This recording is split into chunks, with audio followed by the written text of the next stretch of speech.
What's up everybody? My name is Dan. Welcome to Ahnestly.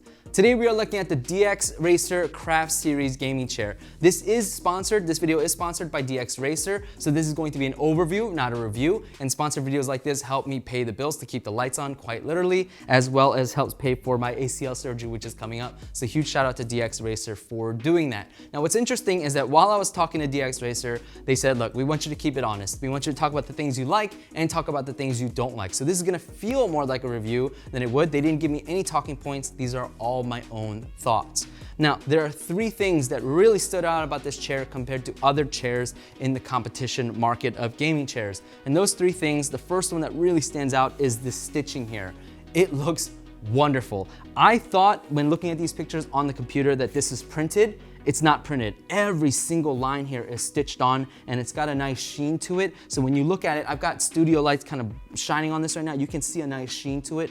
It looks really great and everything you see is stitched on. Even these little yellow lines is stitched on. This one is the Bad Bunny design. They've got a few designs. I thought the Bad Bunny was really cool. I thought the bunny was cute. I thought having a yellow chair on camera would be really cool as well.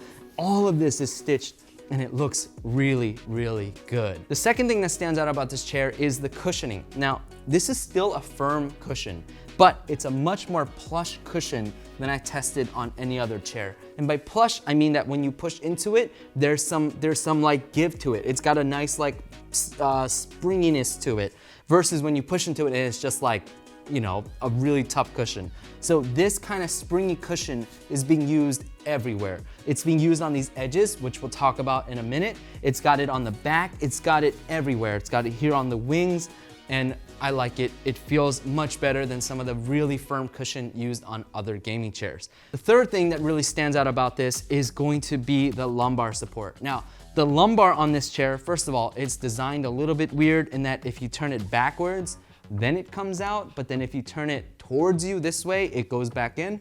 It's a little backwards, but whatever. It can only come out through the x-axis, so it can only come out more and in. It cannot go up and down, which is a bit of a shame. I do wish you got that up and down control as well. But I will say what stands out about this lumbar is that it is a padded lumbar. And that makes a big difference because on other gaming chairs, they just have like a piece of plastic that just sits there and they use the already existing foam that would sit in the chair anyway, and they just kind of press it in and press it out so you feel more of the hardness of that on your back. But with this, it feels like they added additional cushion in order to get it in and out. And that means it can get very aggressive, but if you make it a little bit more mild, it means that you're gonna get a little bit more of a padded feel on your back. I wish it was a little mushier. I wish it was a little bit more like rubbery so that you could get a little bit of flex, so it would really flex based on how much pressure you're putting on your back rather than a pad that kind of sits there and, you know, is a firm pad. I will say that the way you really tell and the way you really notice how different this lumbar is designed is that in other chairs that use that kind of plastic thing is that if you put down the lumbar all the way, then and you touch it, it's got a lot of empty air because it's basically that pad and that fabric has stretched from you digging into it, and when you loosen it, just kind of like, it's just flimsy. Here, you can see that padding evident because you don't get that kind of flimsiness in the lumbar. There is something to note if you decide to get a yellow chair or a bright chair, is that when I got this, I did notice some dark marks. And you know, these boxes, they're not the cleanest things, so like when you're building it as well, you're probably gonna get some of those things on there as well. So you do wanna have a cleaner on hand to be able to remove those marks. But with any bright colored leather, PU leather chair, you're gonna be able to see those things more often, so something to keep in mind. I appreciate DXRacer's specs on their website about who this chair is for, because I feel like it's much more in the ballpark than other brands. So DXRacer says the ideal height for this chair is 5'7". I'm 5'6", and I didn't put my my shoes on that I normally have because I want you to see this, just to see like there's no shoes here, it's just my socks. And I want you to see that being 5'6", when I scooched all the way back in the chair, you can see that my feet do touch the ground very comfortably. Now everybody's legs and back and torso is going to be a little bit different. I'm 5'6" with short legs, and you can see that I am touching the ground comfortably on this chair. So I think that 5'7" measurement is a great ballpark measurement. Now they do say that the maximum height is 6 feet tall, and I agree with that, again, because of the way this headrest is designed, and also because of the overall size, especially the width and depth of this chair. The maximum weight capacity on this chair is 200 pounds, again, which I agree with because of the width of the chair. There isn't a ton of space before the wings start to fold up, but we'll talk about that when we get into the seat. So starting with the bottom and working our way up, the casters on this chair and the legs are pretty staple of this industry. Totally flat legs, metal, the casters work pretty well. When it comes to under the chair controls, again, exactly the same as other gaming chairs. On the right side, you've got this tab that allows you to go up and down. And then right here at your hip, you've got this pull bar that allows you to swing back into pure bliss mode. Now, something to keep in mind, I talked about this a little bit before, but how aggressive that lumbar can get. If you like an aggressive lumbar, and then you've got it all the way out and you try to lean back, that lumbar is no longer sitting in that nook of your back. It's gonna be sitting in your mid-spine. So you probably want to go ahead and deflate that lumbar before you do that. Otherwise, it's gonna feel pretty darn uncomfortable. Now, going to the left side of this chair, you've got a single paddle here, and this paddle is going to unlock the rock and tilt of your chair. But if you want to lean back and then lock it, you can go ahead and do that. If you want, in addition to lean that back, you can do this as well. Moving to the seat. This seat here is not as deep as other chairs in this kind of size category, which I appreciate. When I sit in it, again, being 5'6", I can feel the edge of this chair on the back of my calf. So it's still a little bit too big for me, but if I were to get a footrest, then that would solve that problem pretty quickly.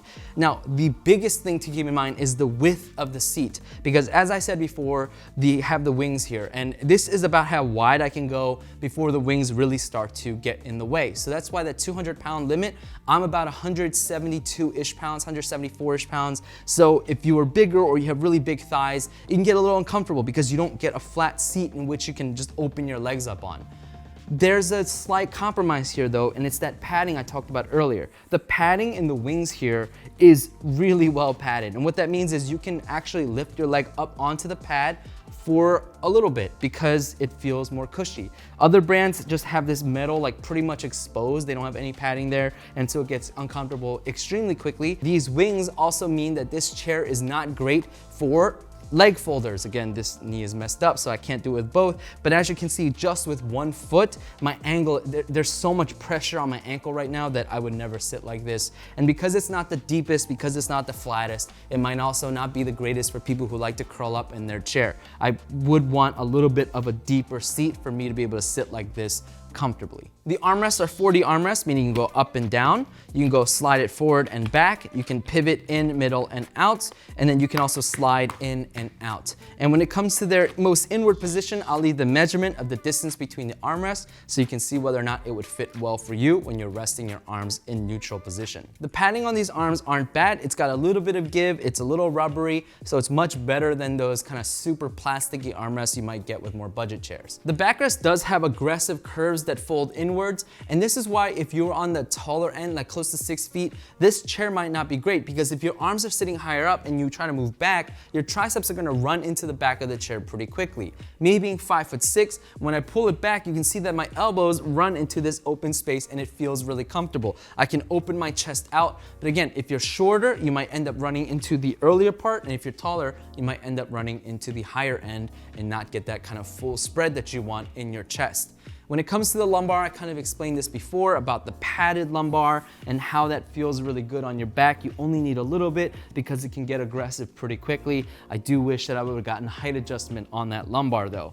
And then finally we get to the headrest. This headrest is much more plush compared to the rest of the chair. I can't tell if it's cooling gel because it is very hot here in Pennsylvania. I'm sweating a lot. We're having a heat wave here, but this feels really good, and I like the way that it's got these little tabs on the backrest so that if you were to unclip the headrest, it stays on. Or sometimes what happens is as you get up or move it, that headrest can just fly right off, but these tabs on the side allow you to keep that headrest in place. But it's a double-edged sword, because on one hand, for someone like me, this feels wonderful. It fits right in the crease of my neck, which I love, but if you're on the taller end and you want to raise it up, well, because of that design, it's not gonna stay there. And if you're shorter, again, it's not gonna stay there because of those tabs. So while I like that it's got these to keep them in position so they don't fly everywhere, because that happens so often, but on the other hand, it's not adjustable, so you can't really move it up or down based on your height. If you have any questions or comments, leave them down below. I do read my comments and I try to answer as many as I can. Until next time, stay safe, and as always, stay honest.